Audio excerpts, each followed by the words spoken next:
that is rural local self-government and urban local self-government. So that you have to study in general and for UP specific in particular, because ultimately the paper 5 is meant for UP specific things. So regarding local government, you know that the UP was pioneer and when it was United Province. So United Uttar Pradesh, United Province Panchayati Raj Act was passed in 1947, and this could be implemented on 15th August 1949. So UP was pioneer in this following Panchayati Raj system. As we know that UP had a peasant movement in 1920s, that is Awadh Kisan Morcha, and agrarian state, it is still agrarian state, and as majority of population is involved in agriculture and allied activities, and definitely their villages had considerable role. So UP was pioneer in that. However, as you know that three-tier system could not be implemented here, and just after independence there was threat of localism, and this is the reason why there was slow and conservative approach in empowering the local bodies. And in order to ensure greater participation of the people, Nehru government started community development program in 1952, along with national extension program or national extension of services.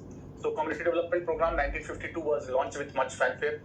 The purpose was to involve the participation of the community, particularly village communities or local communities, in the work of development.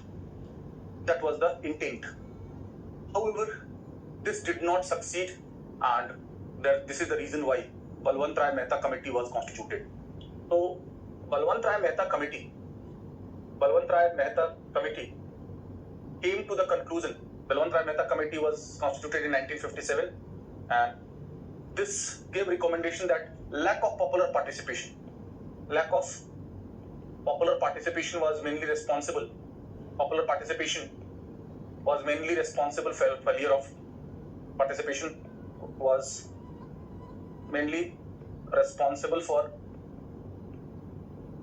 failure of PRIs or failure of Panchayati Raj institutions. So why there was lack of participation? One of the reasons was there was lack of uniformity in their structure and functions. As UP Panchayati Raj Act was passed, then different states have different structure. Bengal had 4-tier structure, Maharashtra had 2-tier structure. In Bihar, for so long, elections were due and were not taking place. So different states had different problems, and there were they were not sufficiently empowered, and the state's level political executive and state level bureaucracy was also seeing their empowerment negatively, because they will be empowered at the expense of the state government. As you know, Panchayati Raj system, local government is in the state list. So if they will be empowered, they will be empowered at the expense of the political executive and bureaucracy of the state. So there were various reasons that they were neither viable.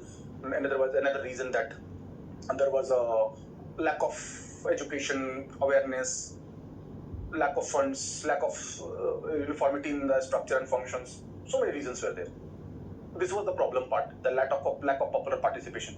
So the first problem to be rectified, the Balwant Rai Mehta Committee tried to rectify that problem by recommending for 3-tier structure for all states. 3-tier structure means one at village level, then second at taluka or block or tahsil level, and third at Jilla level or at district level. So 3-tier structure it recommended for that, one at village level, then at block, tahsil or mandal level or intermediary level, and then at district level. So Balwant Rai Mehta Committee recommended for the 3-tier structure for the 3rd tier of the government itself. However, it was the committee's recommendation. It was not having any legal standing. So Pandit Jawaharlal Nehru, based on Balwant Rai Mehta Committee's recommendation, inaugurated Panchayati Raj institution from Nagaur district of Rajasthan, 1959, on 2nd October on the birthday of Gandhi. Nagaur district of Rajasthan. 3-tier system was followed there. So Rajasthan was doing well. Soon Andhra followed the suit. That Andhra Pradesh also followed the suit, and There also panchayats were having 3-tier structure. So first challenge was to make the structures uniform, because if there will be no uniformity in their structure and functions, naturally there will be confusion, naturally there will be lack of coherence and homogeneity. So these two states and some states followed, but at the same time most of the state level political executive and bureaucracy and state government were not too much enthusiastic in empowering them. Although from Balwant Rai Mehta committees and this inauguration, there was ascendancy. 1959 to 1964, there was ascendancy. Means that it was on the rise, there was empowerment, there was a boost to Panchayati Raj institutions, and at least issue was highlighted in some states because no program or no recommendation is uniformly followed. This is the case here also. So there was ascendancy, no doubt. But unfortunately, after Indo-China War, the priorities changed, and after political instability also, that hampered the things. So 64 to 69 for Panchayati Raj institution was the phase of stagnation. You can understand the reason for a stagnation, be it impact of Indo-China War or Indo-Pak War, or be it political instability after Nehru. Shastri was considered to be weak leader. I'm saying this based on the efforts to strengthen PMS, Prime Minister Secretariat. So many believe that he was not as much charismatic as Nehru was. But all these reasons were responsible for decline. Moreover, 1966, there was famine, All India famine, so focus was on Green Revolution after that, 1967. So there was stagnation. And during Indira Gandhi's regime, particularly when she tried to assert her position and to implement socialism, which involved centralized public sector system rather than decentralized system of rural or urban local self-government.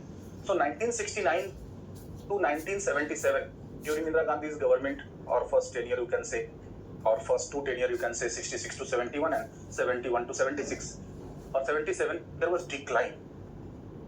This decline was attributed to excessive centralization, excessive focus on centralized public sector system, and also this decline was due to lack of participative democracy or more focus on centralized system. And also this was visible in politics at both central and state level. So this was the phase of decline. So from Balwant Rai Mehta committees, there was some improvisation. As far as UP is concerned, I have talked about Rajasthan and Andhra, but as far as UP is concerned, UP followed 3-tier system in 1961. So 1961 amendment in Panchayati Raj Act of 1947, there was 3-tier system in UP was started, and that system continued even after 73rd and 74th amendment. So as far as the names in UP is concerned, you must be knowing the name for rural local self-government, for rural local self-government, and also for urban local bodies. So their names are significant and their numbers are also significant because that is UP specific. So as far as name is concerned, for panchayat is used, for gram panchayat is used for the lowest, then kshetra panchayat is used at the intermediate level, and jila panchayat is used for the district level. So first you see that for local self-government in UP, this is regarding UP. So first gram panchayat at village level. This is the terminology used in UP. In many states, southern states, village panchayat is used. In UP, gram panchayat is the terminology used at the village level. Then at the intermediate level, it is kshetra panchayat. Kshetra panchayat is used. And at district level, it is the jila panchayat, which is the terminology which is used, jila panchayat. As far as the present number is concerned, total number of jila panchayat in UP is 75. As far as kshetra panchayat is concerned, total number of kshetra panchayat is 826. This is the most updated. This is a matter of fact, so I have to see also. So, and as far as this gram panchayat is concerned, the figure is 58,189. 58,189. So, gram panchayat at village level, kshetra panchayat at block level or intermediate level or taluka level or mandal level, and jila panchayat at district level. This is the structure of local self-government at rural areas. And these terminologies are being used in UP. In different states, different terminologies are being used. For example, in many states it is Gram Panchayat, Block Samiti or Panchayat Samiti is used for this, and Jila Parishad is used for the district level. So terminologies may differ, but essence you have to understand, that is Gram Panchayat, Kshetra Panchayat and Jila Panchayat. As far as urban local bodies are concerned, for that is also for three kinds of urban bodies. One which is in transition from becoming rural to urban. That will be there. It will be this Nagar Panchayat would be used. So I'm talking about this. So as far as urban local bodies are concerned in UP, because three-tier system was established at the local level in rural areas and in urban areas also. The three kinds of urban local bodies which were formed were, first is Nagar Panchayat, Town Panchayat, the areas which are in transition from becoming rural to urban with population less than 1 lakh. Then the areas which are having population more than 1 lakh but less than 10 lakhs, then it will be having Nagar Palika Parishad. Nagar Palika Parishad is a terminology. In many states, like in Delhi, you use municipal corporation is there. In many states with less than 10 lakh population, municipal council is being used and town panchayat is being used. But in UP, it is Nagar Palika Parishad, which is in between, and the highest unit where the 10 lakh population or more than there, that is there. That is Nagar Nigam is there. So total number of Nagar Nigam. Nagar Nigam means municipal corporation is 17 here this at present based on present data, and as far as Nagar Palika Parishad is concerned, it is 200, and as far as the Nagar Panchayat is concerned, it is 545. These are the matters of the facts and figures. But if you refer, then your answer is more concretized naturally, because it is more UP specific. Otherwise, it is not possible to remember these figures and numbers which keep on changing for different states. But since it is UP P6a, so I thought it fit to give you these details and numbers and facts as well. And in UP, as per the UP Panchayati Raj Act, there is a provision of number of punch, because the Sarpanch or Gram Pradhan will be the head at the village level. So, how many Sarpanch, how many punch would be there for how much population? So, for population below 1000, there will be number of punch will be 9 for population below 900, 99. There will be 11 punch. This is UP specific. Those who are having population 1000 and below 2000, that is 1999. Then 13, where the population is 2000 to 2999, means below 3000, and 15 for population 3000 or above. This is the number of punch. So you know that every municipal area or every panchayat area is divided into wards, and every ward will have punch, and the punch will elect Sarpanch or Gram Pradhan, village head. And Article 243 of 73rd Amendment says that Gram Sabha, which will consist of all adult registered members, citizens, will be constituting the legislative body, while they will be constituting the executive body. And we do have parliamentary form of government at local level also. That means the executive body would be answerable to the legislative body, and there cannot be a gap of more than 6 months between the two sessions of the Gram Sabha, in the same way as it is there in the Vidhan Sabha. So normally there are 4 sessions: 15th August, 26th January, 2nd October and Labour Day. Normally there are 4 sessions which are conducted, and normally in Parliament we have 3 sessions, that is budget session, then monsoon session and winter session. But here 4 sessions are there. So that is the example of direct democracy at the local level.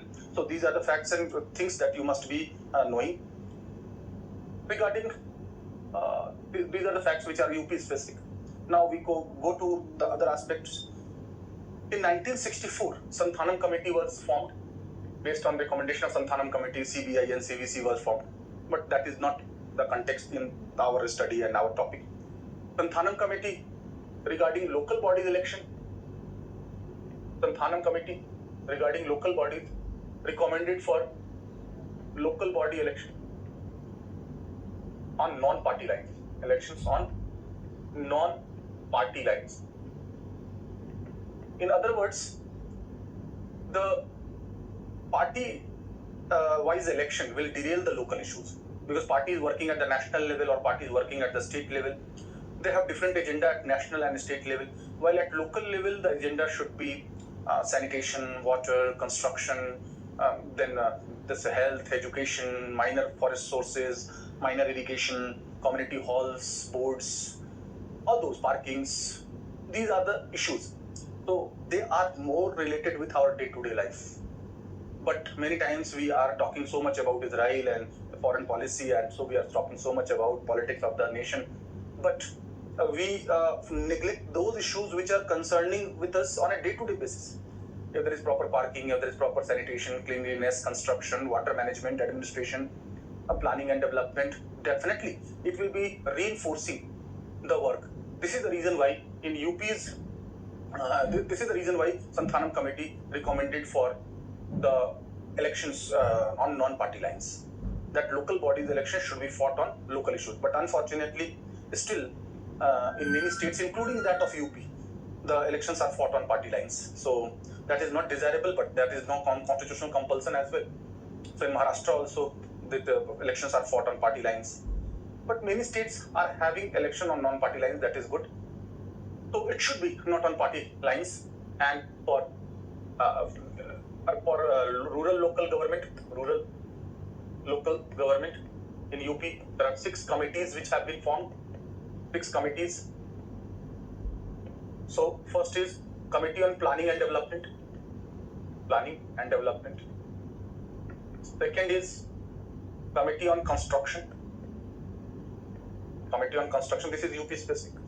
Again, Committee on Construction. Then third is Committee on Health and Welfare. Then next, Committee on Education. Committee on Administrative Work. And Committee on Water.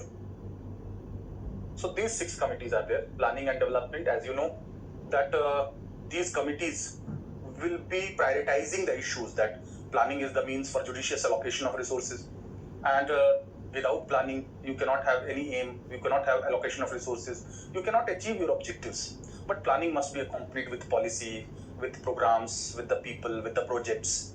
All the P5 should be there.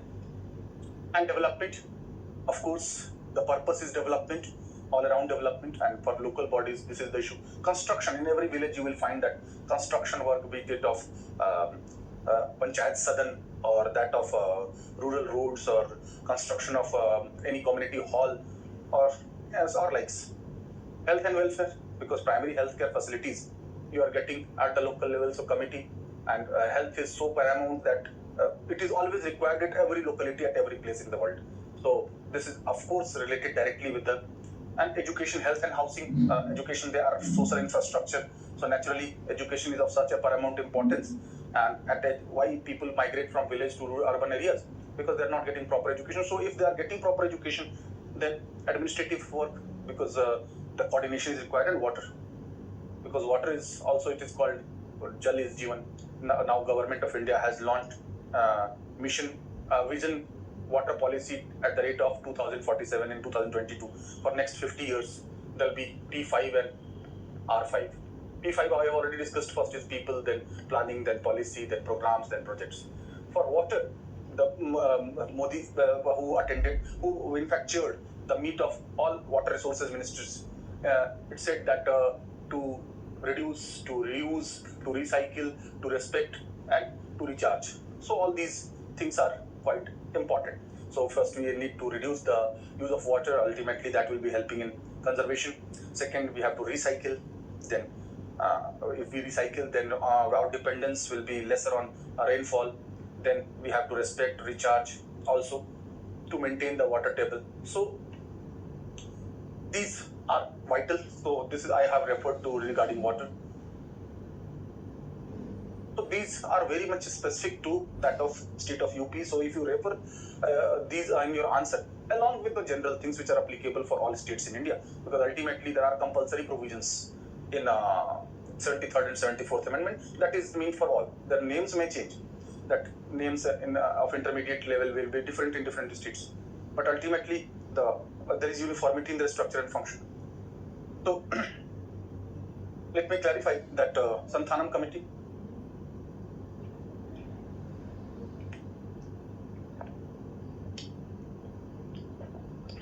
Janata Party government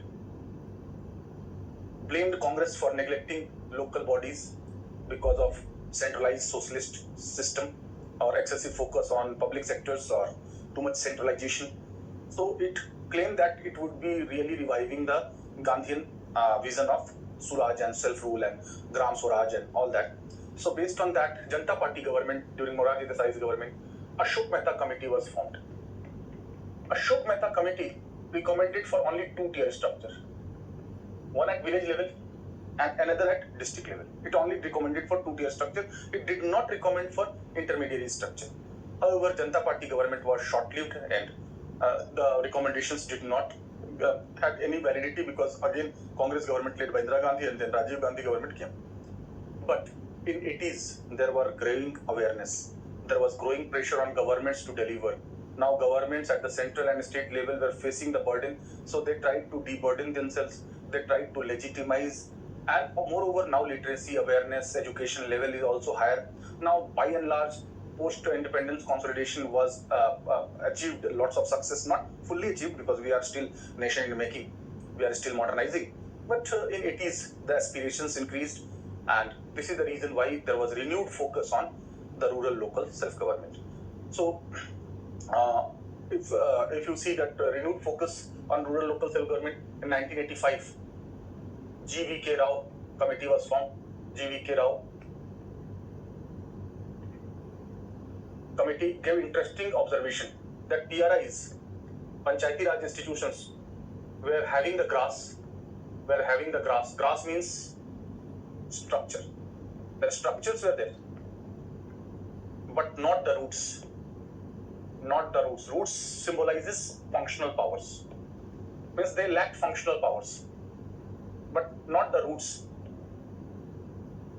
to realize the objective of grassroots democracy.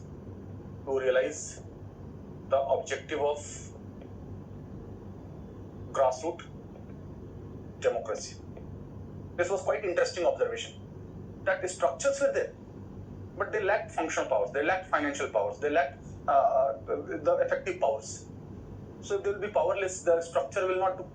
If the roots of the plant is weak, howsoever green the leaf would be, that will not be surviving, that will not be sustaining.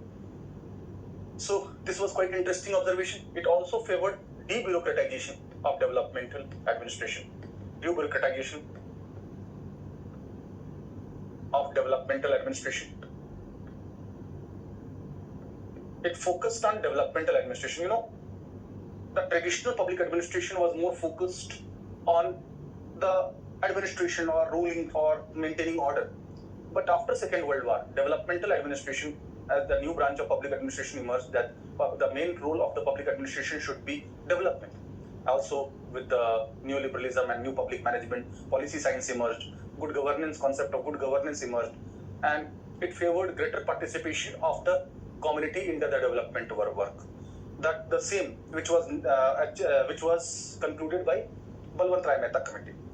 So debureaucratization, because excessive role of bureaucrats will be leading to poor delivery, lack of legitimacy, lack of popular participation, and more in many cases apathy and insensitivity of the bureaucrats, because bureaucrats have developed as an elite class. They are quite insensitive. They are owing their position to the merit. So many times they don't care for the people's need, and many times they don't have empathy or understanding of the problems of the poor, because they're mostly coming from upper middle class. These are criticism. I'm not generalizing for all bureaucrats. There are so many bureaucrats who have worked tremendously, but these are the criticism part. When you criticize, then you can say critics are good, or it is being criticized, or the weaknesses of Indian bureaucracy in general and imperial legacy. So G.V.K. Rao committee also recommended for debureaucratization and greater role of elected representatives with more powers, more functional powers, including financial powers. and developmental administration. That focus of the administration should be development. So this committee was having landmark recommendations. Then subsequently LM Singhvi committee, finally 1986, and Thungan committee, LM Singhvi committee, Thungan committee, all in 1986. Recommended for, mainly LM Singhvi committee recommended for constitutional status to local bodies. Constitutional status to local bodies. In fact, they were existing earlier. It's not that. In India, villages are existing since later Vedic period. In ancient period, there were self-sufficient village economy. Jajmani system was there. Tax rates were quite less. With the advent of Muslim rulers, the tax increased and autonomy reduced. With the advent of British, it collapsed. Lord Ripon in 1880 to 1884 tried to revive it, but it could not. Finally, Article 40 of DPSP says that organizing and empowering village panchayats, and in doing them with such powers that they work like local self-government. So based on that, all attempts were being made. But finally, it was realized that whatsoever would the committee, whatsoever will the recommendation, whatsoever will be the advice, unless recognized in the supreme law, they will not be effective. They will not be powerful. They will not be predictable. So this talks about only villages, but in letter it is rural local self-government, but in spirit both. That is both PRIs and NRIs. That is Panchayati Raj institution and Nagar Raj institution. I repeat, this is in spirit, this is in letter. So Article 40 based on Gandhian ideology is there in our DPSP. All attempts are being made based on Article 40 to implement 40. All governments tried their best to implement Article 40. But LM Singhvi committee came to conclusion that unless they are being given constitutional status, they will not be able to work effectively as local self-government. So panchayats are existing since later Vedic period. In India, municipalities started first in 1688, Madras municipality. Then Bombay and Calcutta, 1724 again, municipalities were there. Now, LM Singhvi committee or Thungan committee that recommended for constitutional status to these local bodies. So, in spite of the recommendation, only a few months before the general election in 1989, Rajiv Gandhi introduced 63rd and 64th Amendment. 63rd and 64th Constitutional Amendment Bill, CAB, not CA. When we talk about Constitutional Amendment Bill, it is the proposal for lawmaking. And when it is CA, means Constitutional Amendment Act, means it's actual law which is not only passed but duly getting assent of the President. So 63rd was for NRIs, Nagar Raj institution, and 64th for PRIs. Normally, we write rural and urban local self-government. But the bill initiated by Rajiv Gandhi government, 63rd was dealing with the urban local self-government and 64th was dealing with the rural local self-government. This was brought in 1989. However, United Opposition rejected it in Rajya Sabha. So the bill could not be passed. The reason was not opposition was against empowerment of the local bodies. Nobody can, because this is relating with the grassroots democracy, participative democracy. So nobody can say this. So opposition united to vote against it over the timing and the process of decision making. First, it was brought just before couple of months before the general election, and that too without any political consensus, without any meeting of chief minister, without any consensus. This is the reason why opposition came together to defeat it on Rajya Sabha. It was comfortably passed in Lok Sabha because Rajiv Gandhi led Congress got 415 seats out of 543 in 1984. So it was duly passed, but it could not be passed in Rajya Sabha. So this bill could not become act. Then there was a non-Congress government led by VP Singh, but VP Singh government and Chandrasekhar government faced instability and they were quite short-lived. So there was hardly any scope to do much on that front. Finally, there was Narasimha Rao government in 1991. There was two-day chief ministers conference called consensus was developed, and after developing consensus, 73rd and 74th constitutional amendment were passed. 1992. That was passed in 1992, and 74th also passed in 1992. Both were passed in 1992. although it came into force on 24th April 1993, so 24th April is always celebrated as Panchayati Raj Divas. 24th April was also the date in 1973 on which date the Keshwarand Bharti case basic structure of the constitution doctrine was given. So 73rd constitutional amendment for these PRIs, that is Panchayati Raj institutions, that is rural local self-government. Rural local self-government, part 9. A9 was added, Article 243 to Article 243 O, and 29 subjects would be delegated under Article 243G. This will be delegation and decentralization, not federal. Delegation by state government. Means 29 or lesser subjects can be delegated by the state government to the local bodies. Let me clarify again that this is delegation and decentralization, not federal distribution of powers. Even though the third tier of the government got constitutional recognition, but the delimitation is not constitutional, it is delegation. Means less than 29 subjects can be given to the state, to the local bodies, they can be taken away. So state government has overall control over local bodies, but it is mentioned in constitution along with certain compulsory provision. So compulsory provision has to be followed. So that is one of the restriction on the arbitrary role of the state to strip of their powers. So this is delegation, and this is included in Schedule 11 of the Indian Constitution. And this 74th Amendment for NRIs, Nagar Raj institutions, the urban local government, local self-government. Here, it will be Schedule 12. Here, 18 subjects would be delegated to urban local self-government based on Article 243W. So these are delegation of powers. Again, delegation here. Delegation and decentralization of powers. So for rural, it is 243G for delegation, and here W for delegation. It is in Schedule 11, this is in Schedule 12. This is Part 9, this is Part 9A. 9A. There it is Article 243 to 243O. Here it is 243P to 243ZG. So you must be knowing these things because they are passed, and by this it got constitutional status. And within 1 year of this legislation, UP also passed the subsequent legislation for making provisions for optional provisions. Let me tell you first compulsory provisions which every state has to follow, and optional provisions which are left to the state. For example, SC/ST reservation is compulsory, but OBC reservation is not compulsory, it is optional, it is left to the state legislature. So most of the states have given, it is true, but it is optional, not compulsory. But no state can deny SC/ST reservation based on respective proportion of their population. Similarly, 1/3 reservation to women is compulsory.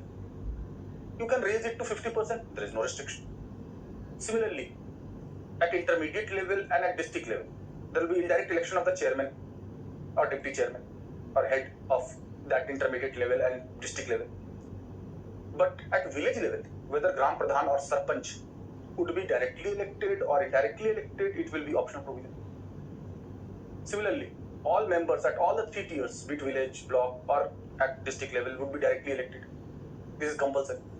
So in this way, compulsory provisions are meant to ensure uniformity in their structures and functions across the length and breadth of the country, and optional provisions are left to the state legislature to accommodate state-specific needs and those peculiarities or certain particular characteristics that the state is willing to accommodate.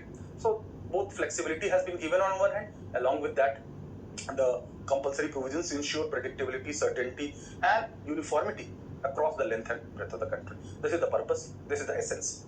Now, if we see compulsory provisions first of all, as I repeat that compulsory provisions are meant for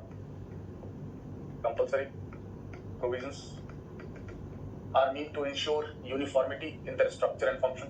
Purpose is uniformity in their structure and functions. Purpose is to ensure predictability, because unless there are certain provisions which are not made compulsory, many states will not be holding election. Many states will be trying to defer, or state level political executive or bureaucracy will be applying conservative approach, which they applied in many states earlier. So, first, TTR structure in every state having population of 20 lakhs or more. 20 lakhs or more. This is the first provision. So naturally, 3-tier structure is compulsory, and all states have population now more than 20 lakhs. So every state will have 3-tier structure having population of more than 20 lakhs. So composition, tenure, all they are being there. Reservation. Article 243A says that Gram Sabha will act as legislative body which will consist of all adult registered citizens that will act as legislative body at the village level in the same way as Vidhan Sabha work at the state level. This is the language of compulsory provision, that Gram Sabha, which will consist of all adult members means of age of 18 or above. This is the example of direct democracy, because Gram Panchayat will be answerable to Gram Sabha. The executive body at the village level, headed by Gram Pradhan or Sarpanch, would be answerable to the Gram Sabha, which will be consisting of, and it will be acting as a legislative body in the same way as Vidhan Sabha, means there cannot be a gap of more than 6 months between the two sessions of the Gram Sabha. And Gram Sabha, the Gram Panchayat would be answerable to Gram Sabha. This is the first provision. Then composition and all others there. Article 243D deals with reservation. So reservation, minimum of one means SC, ST reservation, and SC and ST reservation as per the respective population. You know that SC, ST population is not uniform in all states. So SCs and STs will get a reservation in proportion to their population in that particular state. For example, SC population is highest percentage wise in Punjab, 28%, then Himachal 25%, then UP 21%. However, ST population is relatively less in UP, and there is no ST population in Punjab, Haryana, Chandigarh, Puducherry, Delhi. That is rounded off as 0. So this population respectively as their population reservation, and minimum 1/3 for seats to be reserved for women. Most of the states have raised it to 50%. Welcome. But the women reservation for gender justice cannot be less than 1/3. So this is dealing with the reservation. As far as Article 243 is concerned, that is dealing with the tenure.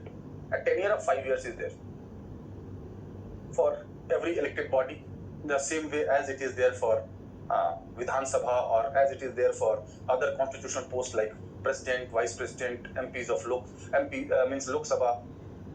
So fixed tenure is this, and vacancy must be filled up by, whenever there is vacancy due to death, resignation and removal, it must be filled up by new election within maximum of 6 months. That is also there. Vacancy must be filled up by new election within 6 months, because unless they are manned, like how they will be working as effective local self-government. In a state like Bihar, you will find that for so long vacancies were kept unfilled, and no by-elections were being done, and no elections were being conducted, in fact. So if they are not manned, how they will be effectively working as an institution? So this is there, tenure is there. Then 243D is there, District Planning Committee is there, JD, Metropolitan Planning Committee. Planning Committee is also part of that. Then other compulsory provisions, that 243I, very important, very important, because it is State Finance Commission. This is also compulsory to be constituted in every state. It will recommend distribution of resources between state government and that of local bodies. The State Finance Commission is counterpart of Finance Commission under Article 280. And second ARC has recommended so many steps for reforms like subsidiary principle, like activity mapping, like no parastatals, no parallel bodies which are not elected, realistic realization of revenue, more widening of tax net, betterment of tax administration, so that they can financially be viable. So, keyboard approach, more professional approach. So, Finance Commission, State Finance Commission, the members are appointed by governor, and this is an expert body. It's like Finance Commission at the central level 280, where the member are partly expert of economics, partly for expert of finance, renowned person who have worked in financial administration in India or a state for at least 10 years. So, and one judicial member is also there. So this will recommend distribution of resources, the principles governing grants in aid, and any financial matter referred by governor, and how the local bodies finance would be augmented. Because for their viability, finance is holding the key. If they are not financially empowered, they will not be effectively working. So theoretically, local bodies get finances from 4 sources. One, based on recommendation of Union Finance Commission or Central Finance Commission under Article 280. Second, based on State Finance Commission. Third, centrally sponsored schemes. And fourth, their own sources of revenue. But their own sources of revenue are so rigid that they are not viable in most of the cases. So there is need for tax reforms at this. Sixth is State Election Commission. This is also compulsory. State Election Commission to hold local bodies election. So, State Election Commission, their members are appointed by governor, but second ARC has recommended that the members of State Election Commission should be appointed by a committee which must consist of Chief Minister, Leader of Opposition in Vidhan Sabha, and Speaker of Vidhan Sabha. So, committee's decision would be more balanced rather than unilateral decision of the government, which is mainly decided by the Chief Minister. Because in most of the party we find supremo culture, high command culture, we find lack of inner party democracy. This is the reason why second ARC recommended for it, and the same has been recommended for Election Commission under Article 324 as well. That same second ARC has recommended that the members of Election Commission of India should be appointed by a committee which consists of Prime Minister as chairman, Leader of Opposition in Lok Sabha, and Speaker of Lok Sabha. So in both cases the things are identical, and these I have discussed already that members of State Election Commission and members of State Public Service Commission, they are appointed by governor, but they cannot be removed by governor. They can be removed only by president. This thing you have to keep in mind. So this is also quite significant. I have already discussed 243G, by which subjects were to be delegated, so no need to repeat that. And 243O, that is the last article that prevent interference of courts in the electoral matters.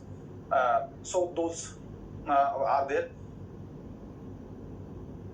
That 243O, that is electoral matters, no interference of judiciary. This is counterpart of 329 of Part 15. Article 329 of Part 15 also bars interference of court in electoral matters.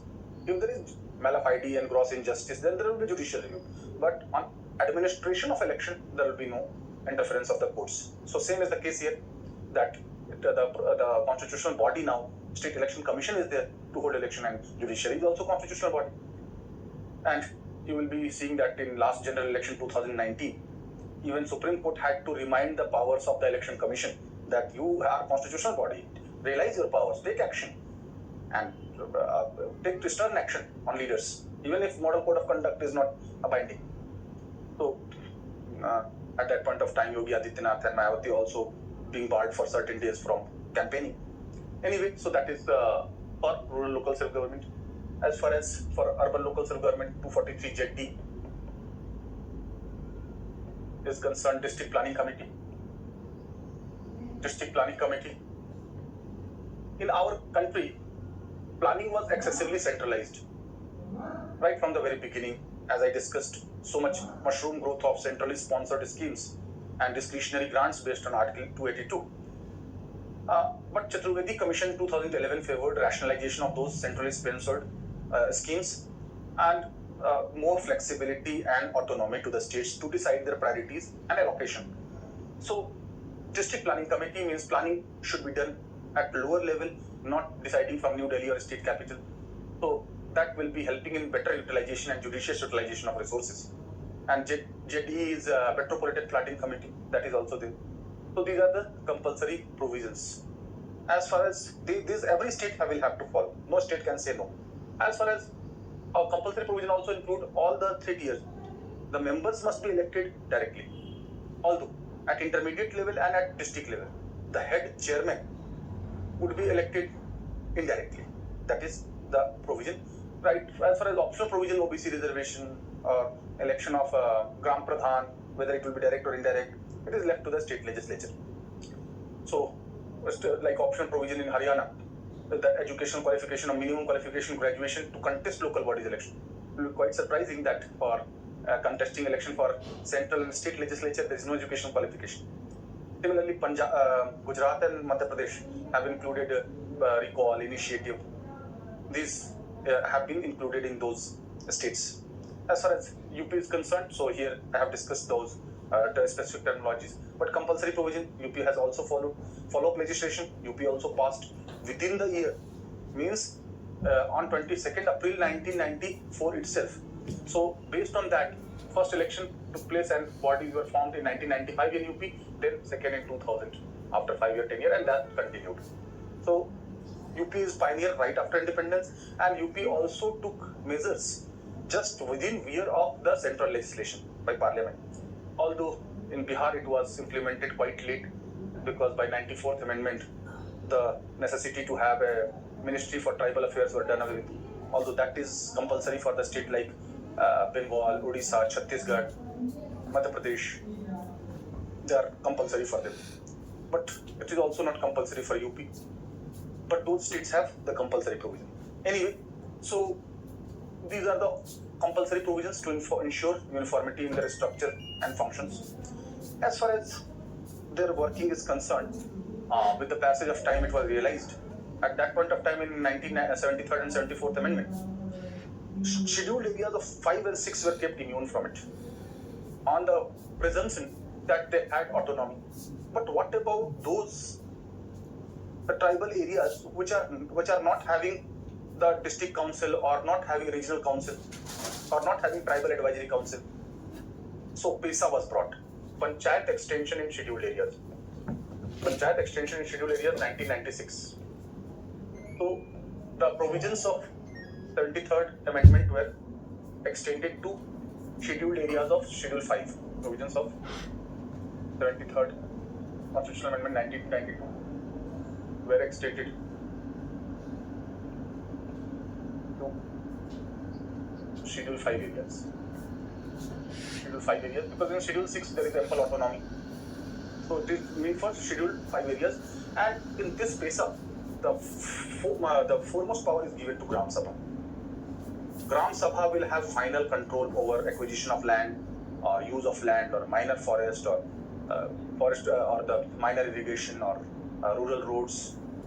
So Gram Sabha got empowered a lot. That decision should be taken at the lowest level. So rightly, second ARC has rightly favored the principle of subsidiary.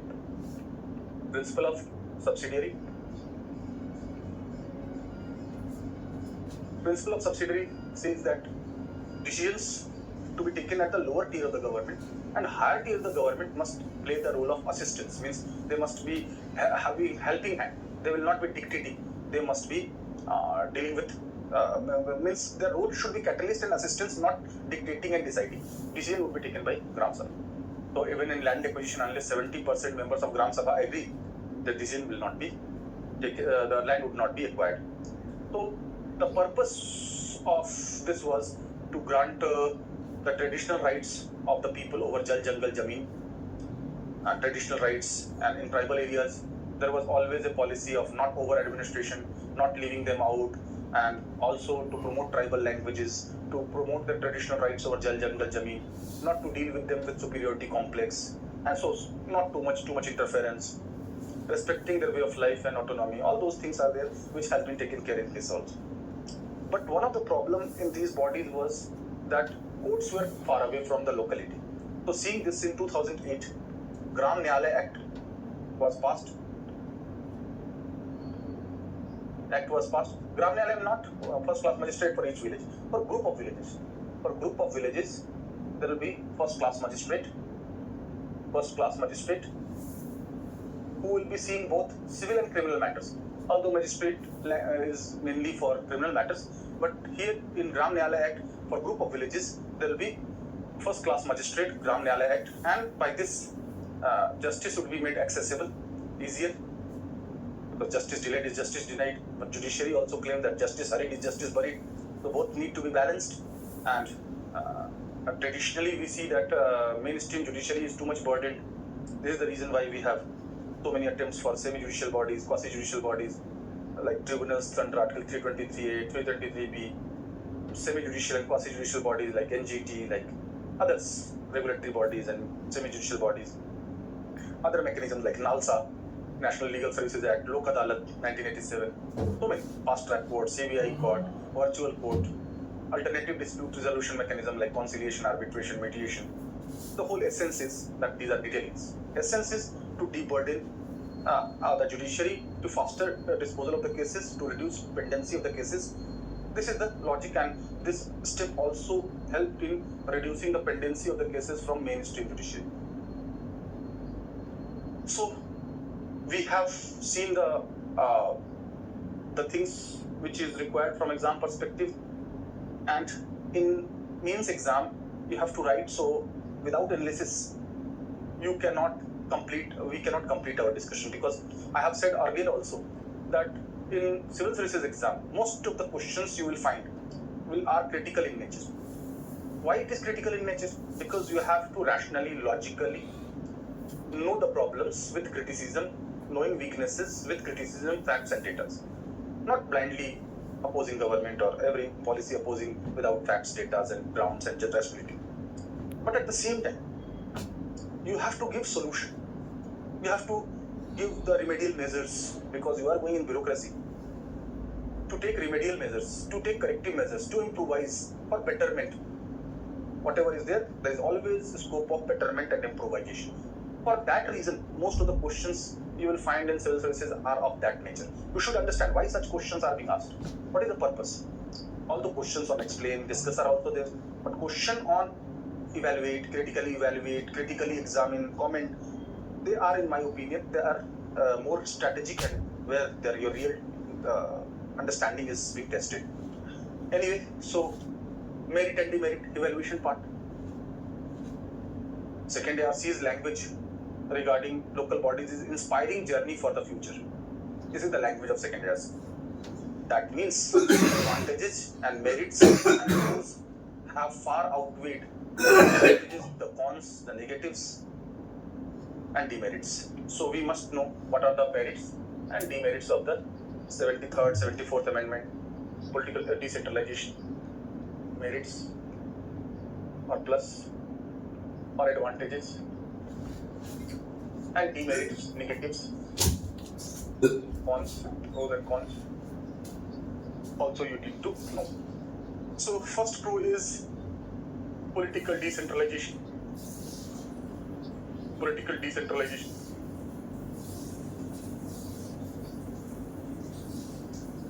Democracy cannot succeed without participation of the people.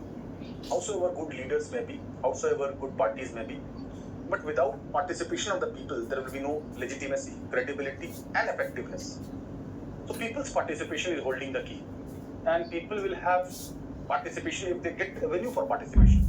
And if there are limited revenue for central and state level, then they will not be able to participate. The common people, those who are facing the problems on a day-to-day basis, they themselves should be part of the decision making of the problems of which they are encountering with.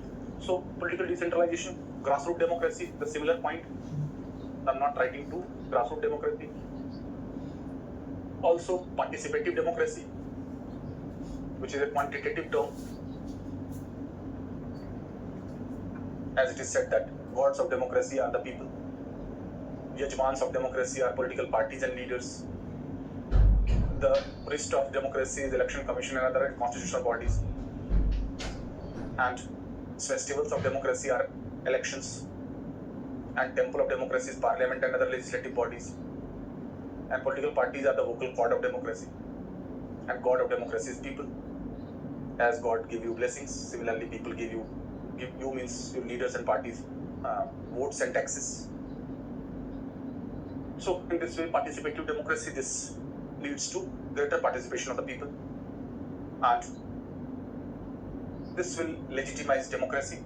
This will make substantive democracy. Substantive democracy is one where democracy is meant for masses, not only for leaders and parties. Democracy must have substance for the people. This is extending political democracy in socio-economic sphere. So we don't follow democracy in only political sphere or political democracy. We have extended democratic principles in socio-economic sphere. So this is the means, being third tier of the government. Second, by 1/3 reservation minimum, gender justice and women empowerment. Women empowerment. The root cause of gender injustice. Sex difference is biological, but gender inequality is social, man-made, artificial, undesirable, illogical, irrational, unacceptable. And the root cause of gender injustice was that most of the women were confined to domestic sphere, while work in public sphere, which is more rewarding, more prestigious, more remunerative, is done by males. So the root cause has to be reversed. Best example I always give in class that males don't prefer to cook at home, but most of the SAPs in 5-star hotels and dhabas, where the work is more prestigious and remunerative, most of the cooks are males. So males don't mind to cook when the work becomes more prestigious, more remunerative, more rewarding. So this is how women have to be brought in public sphere, political sphere, decision-making level. They have to be brought. The wall between domestic and political sphere has to be ended, dismantled. Radical feminism says private is political, personal is political. So the work in so-called domestic sphere must be also acknowledged, and the monopoly of males in that has to be ended. So ideally speaking, women should compete equally, but practically we cannot negate, or we cannot be aloof from the existing inequality of the society. So positive discrimination in favor of women. Although critics say that Pratinidhi and male members of the women, they are deciding the things, and women or females are identified by their father in early age, after marriage by husband, or with their brothers, or in old age with their sons. But now things are changing. And in self-help groups, the role of women is commendable, which is working at the village level, that is creating additional income for the women, and women are getting sense of ownership, and their position in family is also strengthened, and women come together to develop social capital. So the role in self-help groups is commendable. From the fact data is also it's clear. And moreover, in many areas, it's not that women should be only equal to men. In many areas, the performance of women representative is far more better than men, particularly on matters of cleanliness, sanitation, or civic sense, or food, delivery of food. So that has been better. Social justice is also.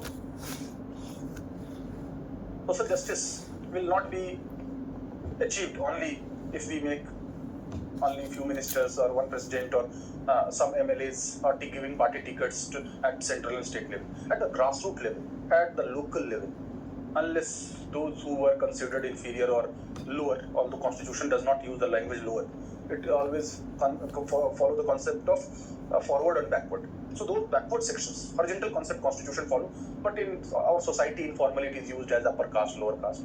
Anyway, so social justice has to be achieved. SC/ST, who were for so long considered as untouchables and facing historical disabilities, faced oppression and exploitation. Ambedkar also said that Article 15 and 16 were compensatory benefits to Dalits. And OBC reservation, mostly SC/ST getting reservation in exact proportion to their population, but OBC are getting reservation almost 50%, means 50% of their population. This I am saying based on 1931 census, although there is no public, it has not been made public socio-economic census of 2011. Although many states are demanding and many states have done in the recent past. In UP, P6a formula was being so much discussed that rapid survey of caste were done, and then Allahabad High Court ordered that you cannot go for reservation without three-stage test. And finally, it matter went to Supreme Court, and Supreme Court said no. Along with rapid survey, you must go for those tests to ensure OBC reservation in local bodies. And now, in UP, urban local bodies elections are on the way, and parties are gearing up and announcing the names of their candidates. Anyway, social justice is also this. Then development as per locally felt needs. Development as per locally felt needs. This bottom-up approach, not top-bottom approach. Bottom-up approach, not one fit for all sizes approach. Not dictating the things and deciding the things from top. It should be bottom-up approach. The people who are facing the problem on day-to-day basis, they are better placed to understand that problem better. They are better placed to take decisions regarding their own fate, rather than those who are outsiders or those who are not having understanding of those problems, or those who have no empathy or no understanding of the problem. So development is not what is defined from the top. Development is one which is defined, decided, and done by the community itself. So that is how this local self-government has made it possible. And political education. Political education. Now people are becoming office bearers. Their understanding about the developmental programs of the government. Their awareness is increasing. Their participation is increasing. Their experiences and knowledge is increasing by participating in festivals of democracy and by participating as office bearers, decision makers. And this can be an asset for higher level of politics. Politics should be open and porous for best talents from all the streams. Earlier only from students, leaders, or trade union, or dynasty, or social movement. Now, if you can work at local level well, there are so many examples in India. There are so many sarpanch and there are so many block pramukhs and mayors are there who are known for the whole India, whose work have been commendable and have been got nationwide attention. So that political education, de-burdening state government and central government as well, that is also merit of this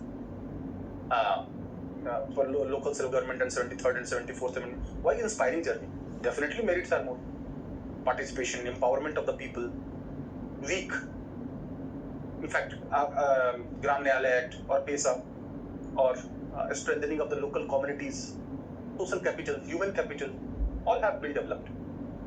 This has given boost to the collective activity because community will have more harmony if their interests are linked.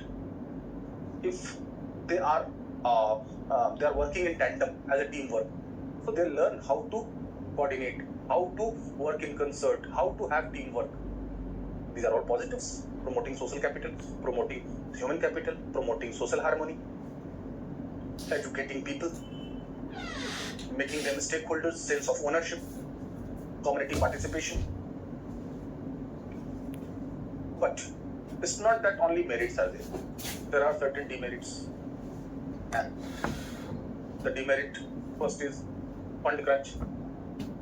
Fund crunch. It is being argued that they are facing such a huge fund crunch that people don't want to or prefer to become office bearer in rural and urban bodies. The brain drain is there, talented and meritorious people. They don't want to live in village. How many people you have seen that? How many parents have said that my son and daughter will work at grassroots level as sarpanch or will work at the grassroots level as a farmer? Farming is still not a proud, preferred, profitable profession in most of the parts of the world, including that of India. So, fund crunch, these local bodies are also having rigid sources of revenue. So, very little to do. So, most of the people try to become MLA, MP, ministers at the higher level, but not working here. Stakes are small. Tokenism in women empowerment. Tokenism in women empowerment. Still, it is being said that Pratinidhi is there. Means male members of the women or female will be working on their behalf. Still, they are behind, but still male members are deciding. So, the things cannot be changed overnight. If you talk about merit, there has to be beginning from somewhere. You cannot be pessimistic and you cannot expect 100% results. Then only you can say that it is there. So there has to be beginning, and the things are changing. Mindsets of the people are changing. But many critics say that the tokenism is there. Ultimately, male members are deciding. Then, caste backlash. Caste backlash.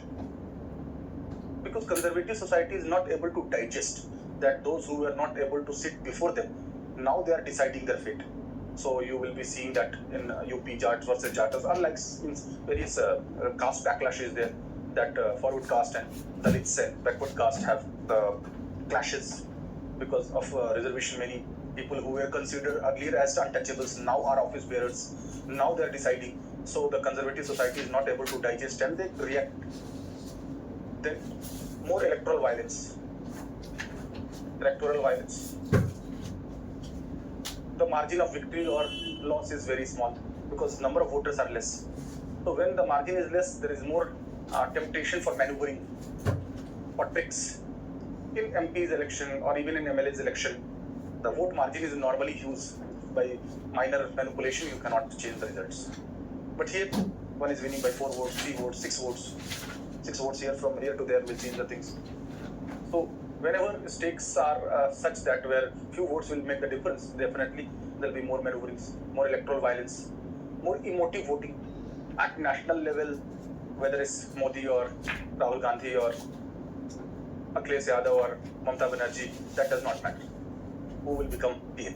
But in local bodies election, oh, my family members have lost and neighboring family member have won. So more emotive elections.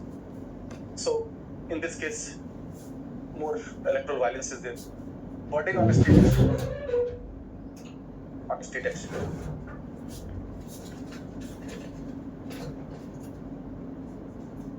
Burden on state exchequer means there's so many large number of office bearers have been come into existence after 73rd and 74th Amendment.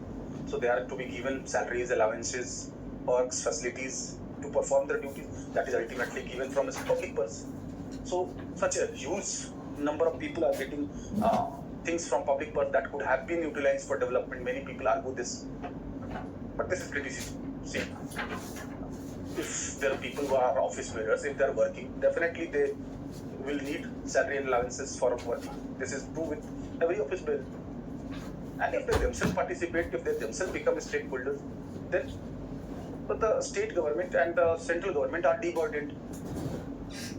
And people of local communities, when they participate and decide their development, they prove that decision right. They vindicate that decision. So this is how the both plus and minuses are there. Then on the political interference at intermediate level and at district level, MLAs and MPs of that area would be ex officio members. So that has led to political interference. It worked in a both way. Sometimes MPs and MLAs assist local bodies to get funds, to get rights, to get resources. They play the role of catalyst.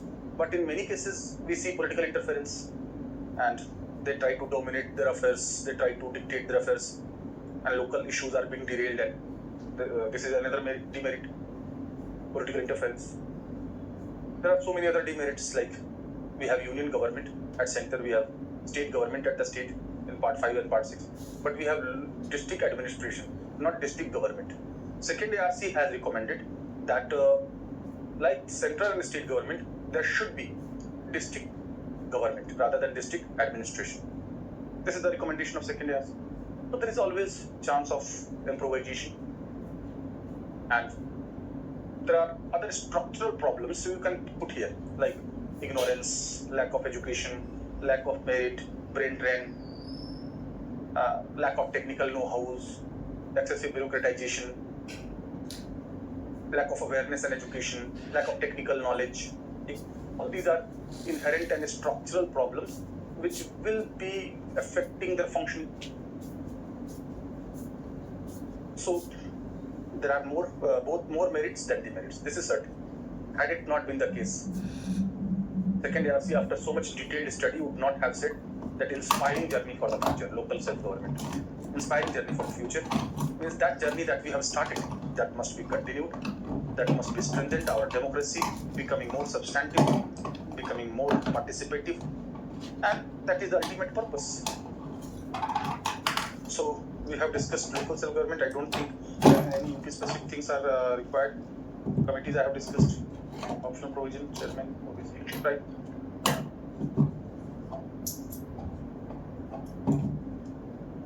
So I hope I have covered those local self-government. Now we will be going for good governance, because that topic also taking time for that topic is very, very important, because every public policy, because in your syllabus, right, related issues in UP is also being there, public policy is also there, good governance, citizens charter, e-governance, they're all there. Look, I have covered in detail, so you need not to worry. Corruption, the UP specific problems, official language. Before going to the governance and good governance, I would like to deal with the official language thing, which is concerned with the UP. So, issue of official language, that is mentioned in your syllabus of paper 5. So first of all, I talk about generic things from the perspective of the nation or Indian constitution. Then I will apply the same for UP specific things. So as far as official language is concerned, official language is mentioned in part 17 of the Indian Constitution. Part 17 of the Indian Constitution. This is from Article 343 to Article 351. Now I have written only official language. So what you perceive? Official language of only union or central government? Or official language of the states also? Or the official language which will be used in Supreme Court, High Court and bills also? Or official languages for addressing grievances also?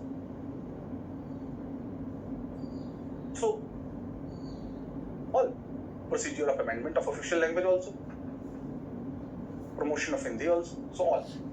The answer is all. So, first two articles are dealing with the official language of the center, that we will be studying in paper 4. Although I just tell you, I will not write in detail. The 3 articles which are concerning with the state and then applicable to the UP, I will be focusing on that. So, first 2 articles of 343, 345. Don't know how it has happened. Anyway, I read right because Article 343 to Article 351, I repeat, is official language. First 2 articles deal with the official language of the center, union government. What will be the language of or official language? Let me clarify that at the very onset, that many students have confusion. Is official language and scheduled language mentioned in Schedule 8 is same? Is it same as that of classical language? Is the official language of center equally valid in state? What is 3 language formula? So many questions are there. Let me clarify. Official language is what? That language in which the official work, formal work would be conducted. For example, you have better understanding. During Sultanate polity and during Mughal polity, official language was Persian. Although lingua franca was Urdu, Hindustani, in many local language, Awadhi, in UP for example, central UP Awadhi language is there. Eastern UP, Bhojpuri, 11% of the population speak Bhojpuri, so 85% Hindustani and Hindi. Then Bagheli, Bundelkhandi, other languages are also there. Khadi Hindi in Western UP. So there was an ancient phrase that पढ़े लिखे को फारसी किया. So that was, now it is not so. Now after Britishers advance पढ़े लिखे को English किया. So the point is that Farsi or Persian language was the official language which was used for official work in Delhi Sultanate 1206 to 1526 and Mughals 1526 onwards till 1707 and onwards also. After Britishers, English became the official language. So official language is the language in which government transactions, business and working will take place. It is different from regional languages mentioned in Schedule 8. Although Hindi is also one of the major regional language of India in Schedule 8, and it is also the official language at the center. So 343.1 says that Hindi in Devanagari script to be the official language of the Union with international numerals. 343.2 says that English in Roman script to be official language at the Union. So first two articles are dealing with official language at the Union, and 344 says that there can be commission or committee formed for official language of the Union. So 343 and 344 are official language of Union or center or central government. Is this that this is the language used for center? Regarding all details like P6a Commission and the 63 Amendment and 67 Amendment and others, we'll be discussing in the general polity. Here, my focus is state. So, next three articles deal with the official language of the state. So, this is I'm writing in this bracket because this is state specific. So, I'm writing to demarcate. This is official language of the center. Now, official language of the state. So, this starts from 345. 345 says that one or more language can be declared. First of all, 345, 346, and 347. They are dealing with the official language of states, provinces. First two articles, official language of the Union.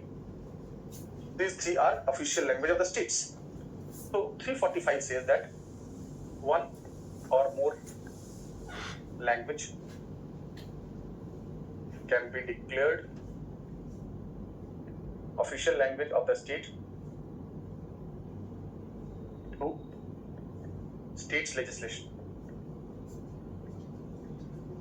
Means states have been given ample autonomy to decide what would be their official language or languages. For example, UP had only Hindi as official language based on Official Language Act passed by UP Assembly in 1951. However, in 1989, Urdu was also declared as the official language along with Hindi as the second official language of UP. You know, after Hindi can be spoken, understood, and Hindi can be spoken and understood by almost 40% of our population. But second language, which is mostly spoken, is Urdu in India, 18%. And in UP also, Urdu is spoken and understood by large population. So, based on that, 1989, the State Assembly declared Urdu as also the official language along with Hindi. That was challenged by Hindi Sahitya Academy in Supreme Court. But Supreme Court upheld the judgment, upheld the decision of the UP government to declare Urdu as official language. The decision of 1989 was upheld by Supreme Court in 2014. This you must be knowing.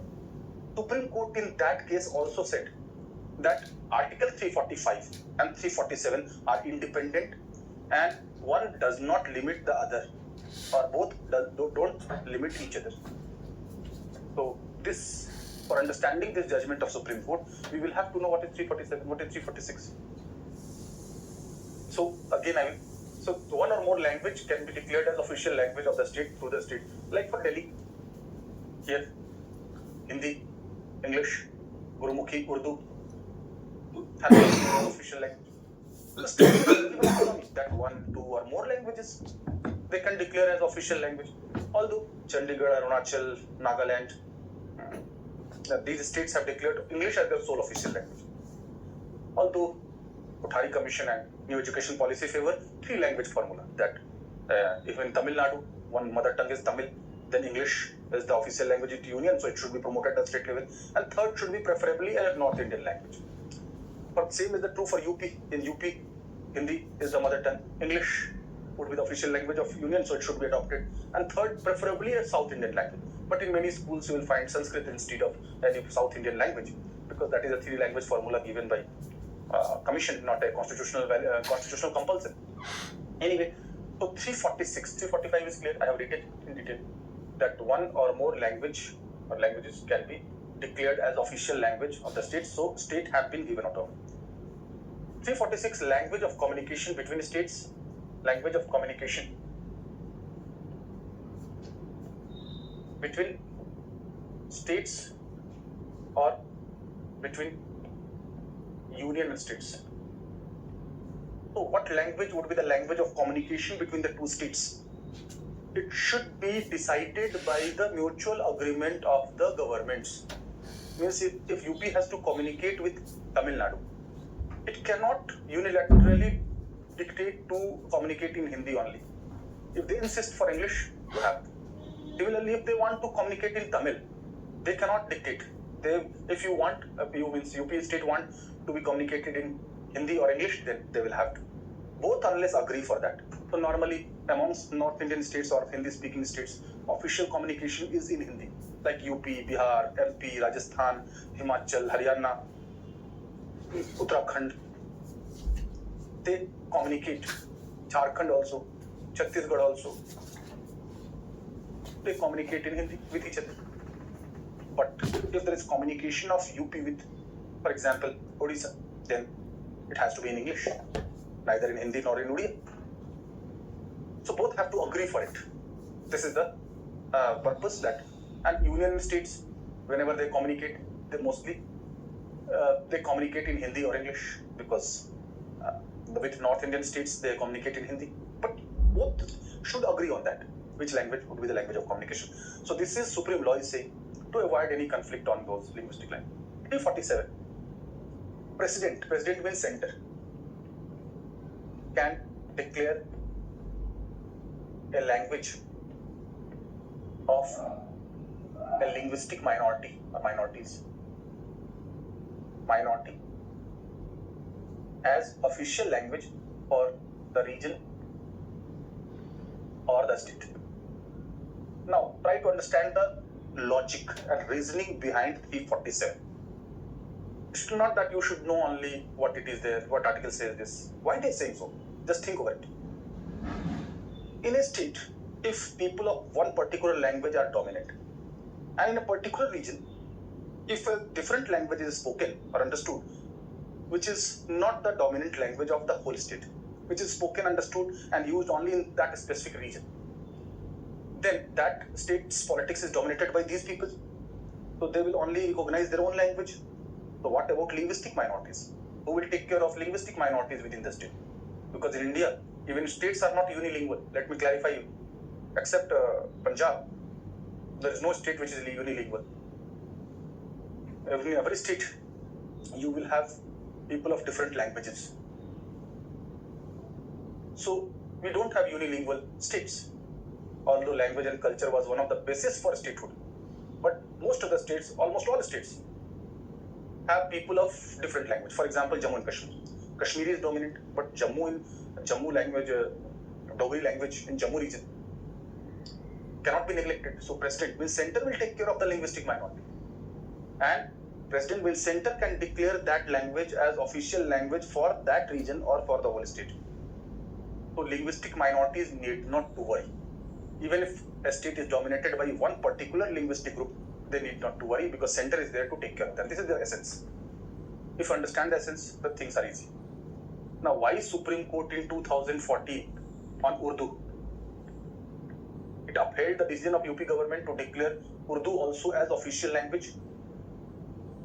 And it also said that 345 and 347 are separate and they are independent, and both are not working against each other, or one is not antagonistic to other.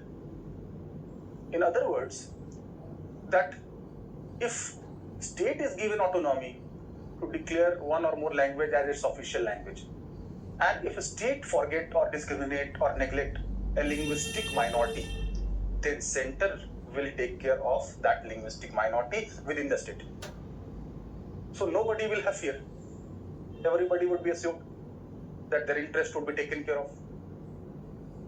So linguistic minorities are taken care of. And moreover, 7th Constitutional Amendment inserted 350A and 350B. 350A says that instruction in primary education should be given at mother tongue. This is Gandhian ideology that students should not struggle with the foreign language. 350B, Commissioner for Linguistic Minorities. This was added by 7th Amendment 1956. So states have been given ample autonomy on one hand, linguistic minorities are also taken care of. And India, why in India linguistic issue was so divisive for first 2 decades?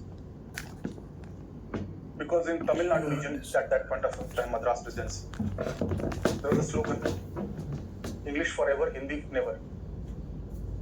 As they opposed unilateral imposition of Hindi. Because it was decided for 15 years, Hindi and English should be simultaneously used as official language at the union level. And after 65, Hindi would be declared as the sole official language. But this was vehemently opposed by Tamils. And finally, 1967 amendment gave the non-Hindi states veto power on imposition of Hindi. Then only the things got settled. India is linguistically most diverse country of the world. According to 2001 census, we have more than 122 major languages and 1599 local dialects. I repeat this figure. We have 122 major languages and 1599, almost 1600, 1599 regional dialects. Within Hindi also, Khadi Hindi, Awadhi Hindi, Bhojpuri Hindi, Haryanvi Hindi, and likes. In India, it is said in Hindi that हर कोस पे बदले पानी, हर 5 कोस पे बदले वानी. Pani, wani. Pani means water.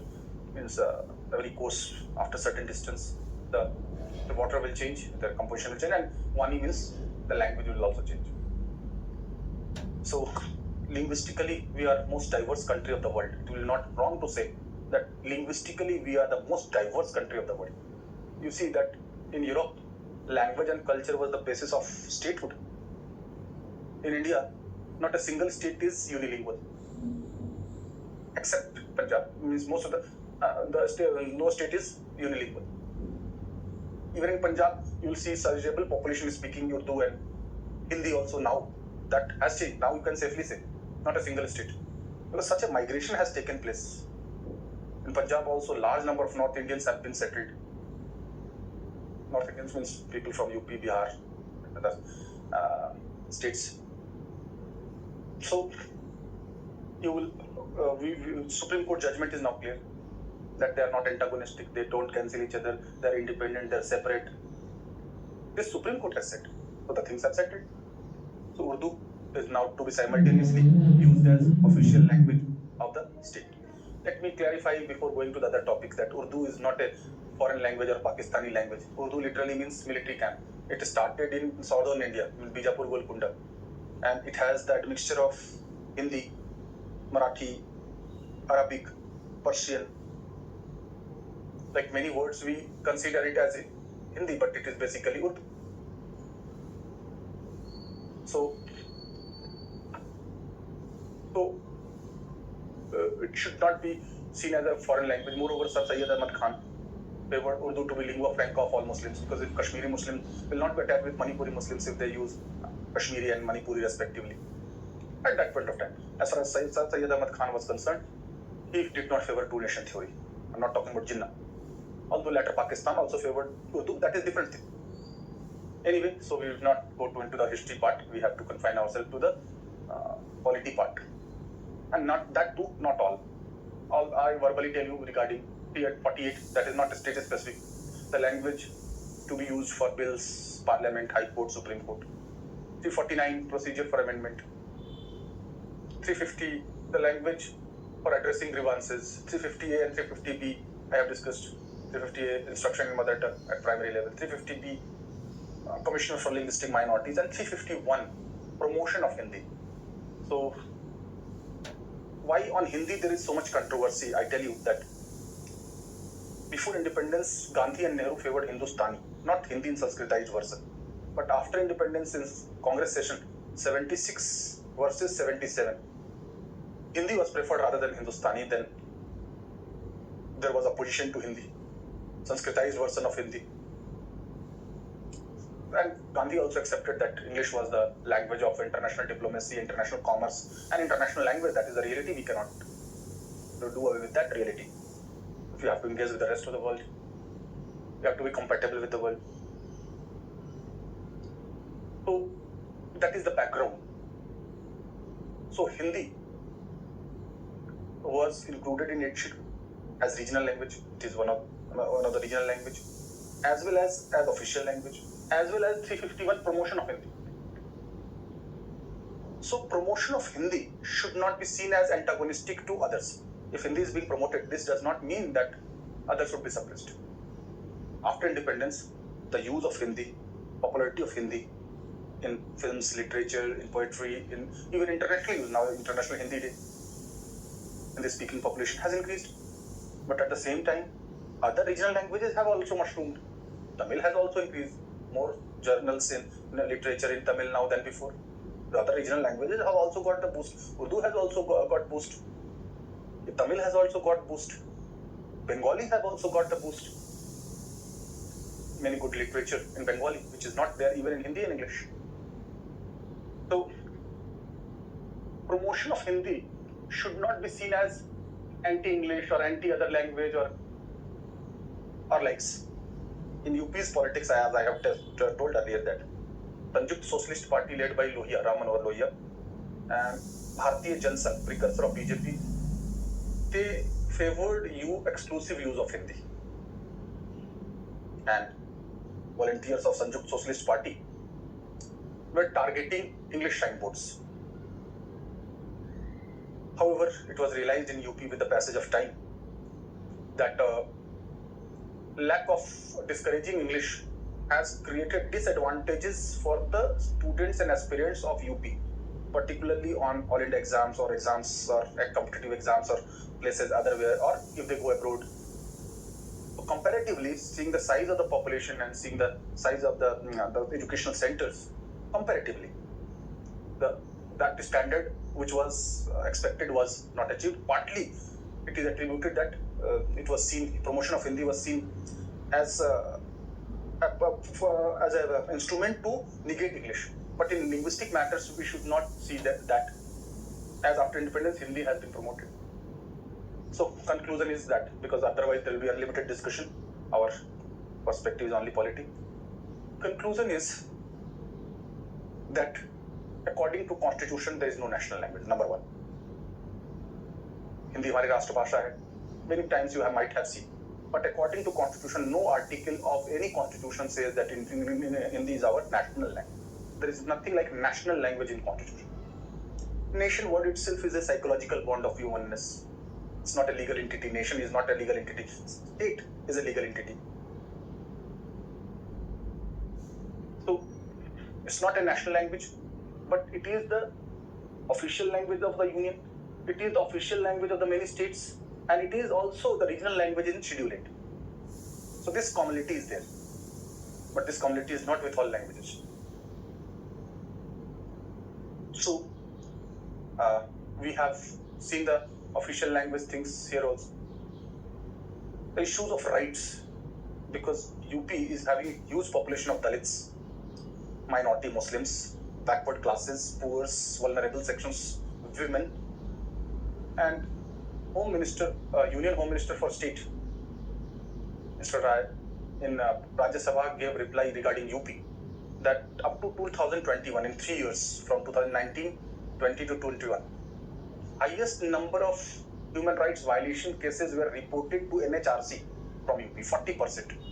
The total number of cases in India are 100.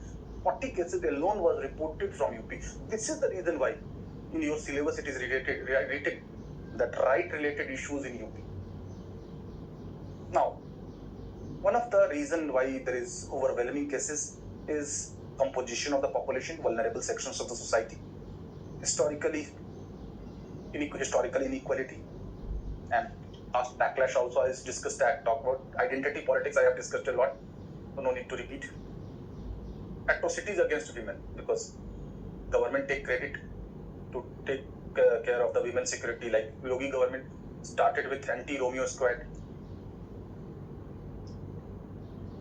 So one of the possible reason or probable reason or reason was that protest against CAA, Citizenship Amendment Act 2019. For the first time, religious basis was there for granting citizenship through naturalization on an easier term. So there was protest against NRC and NPR and that of Citizenship Amendment Act 2019. And during that protest, we find a large number of people were arrested, many people were tortured, many people were made liable to pay for the damages that they made. Also, second RC also has said damages must pay. If you are damaging a public property due to any reason, that public property is of the collective property of the people. So if you are damager, you must pay. So bills were sent to them. Although there are criticism, but second RC has said, in democracy, everyone has right to oppose, no problem, and peaceful protest is allowed. Although right to strike is not a fundamental right under Article 19, Supreme Court has given the judgment. But right of protest, expression, speech, they are there as a fundamental right. So that is one of the reasons. Then communal riots also led to it, and in many cases high-handedness and excesses of police also is being there, because many times you will see that the role of police is being questioned, excesses are being done, and many times mistrust is more. If you compare southern states, mistrust in society is more based on caste, religion, region, language. Identity politics is more. This is the reason why Mr. Vikas Dubey, who killed so many policemen, he went to Madhya Pradesh to surrender before Madhya Pradesh police. But finally, the vehicle overturned and he tried to escape and was killed. So many suggest that it was plot. A few people is similarly the murder of Atika in police custody is getting nationwide attention, that where is law, where is court, who will decide. In police custody, if the people are not safe whatsoever, they may be criminal, they may be guilty, but people, no one should take law in one's hand. This is what is the view of the civil society.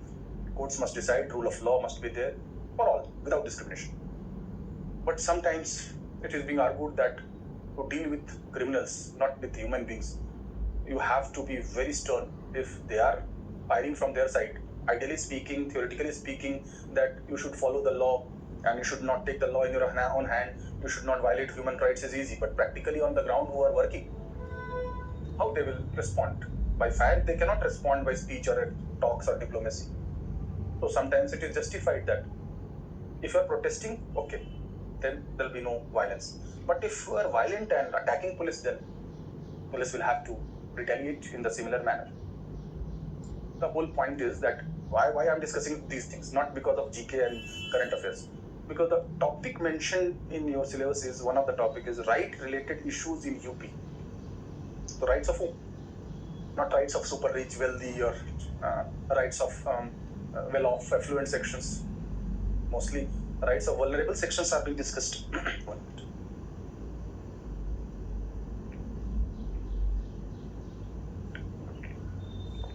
So, the rights of vulnerable sections, be it Dalits, women, be it OBCs, be it minorities, be it other non-dominant sections of the society, poors.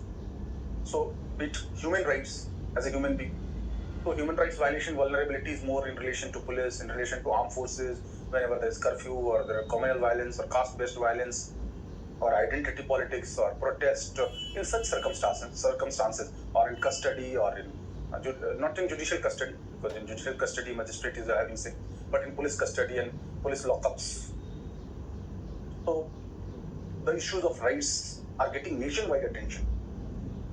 National Human Rights Commission I talked about. There is State Human Rights Commission as well, but National Human Rights Commission got highest number of complaints annually from UP, 40% out of total in year 2019 to 2021.